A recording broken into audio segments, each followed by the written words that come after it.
They said justice wore a badge. But today, that badge was a weapon. Sirens blared as Officer Bradley shoved through a crowd, his hand already clutching a planted bag of drugs.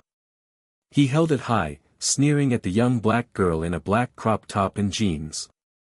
"People like you never belong here," he spat, slamming cold cuffs on her wrists. The street gasped, recording her humiliation.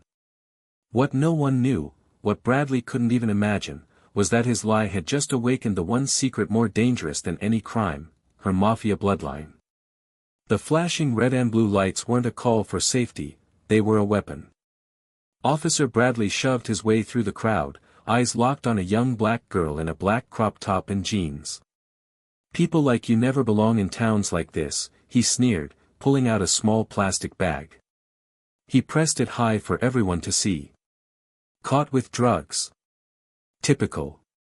Gasps rippled through the street as he yanked her wrists into cold metal cuffs.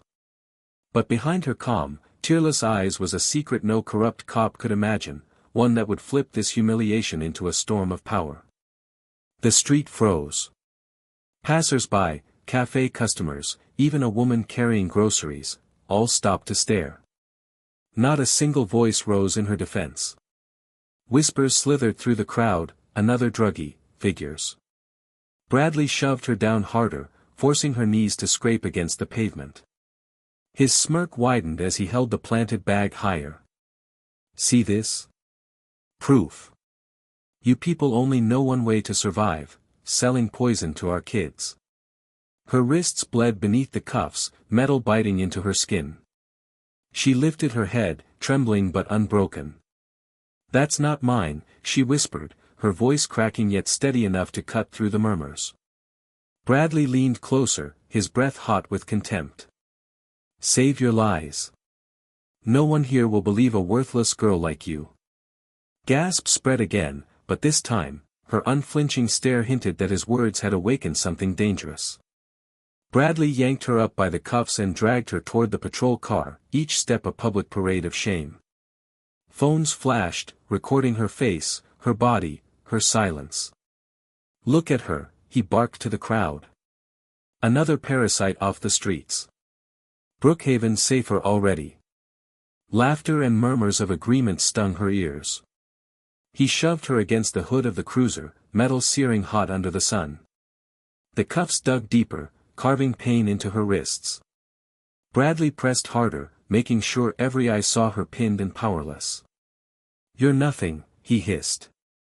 "No family, no future, just another arrest to pad my record." The crowd believed him. She could feel their judgment pressing heavier than the cuffs. For a fleeting second, it seemed the cop's lie had rewritten her entire life. But deep inside, behind the mask of humiliation, her secret was still waiting. Bradley grinned as he pushed her head down onto the cruiser. "Say goodbye to freedom, girl. You'll rot before anyone remembers your name." But before he could shove her inside, a black SUV screeched to a halt at the curb. The doors flew open, 3 men in tailored suits stepped out, their movements sharp, deliberate. The crowd fell silent. "Uncuff her," the tallest commanded, his voice like steel. Bradley laughed. "And who the hell are you supposed to be?" The man's cold smile widened. "Her family." Whispers rippled through the crowd, recognition dawning. These weren't lawyers. These weren't friends.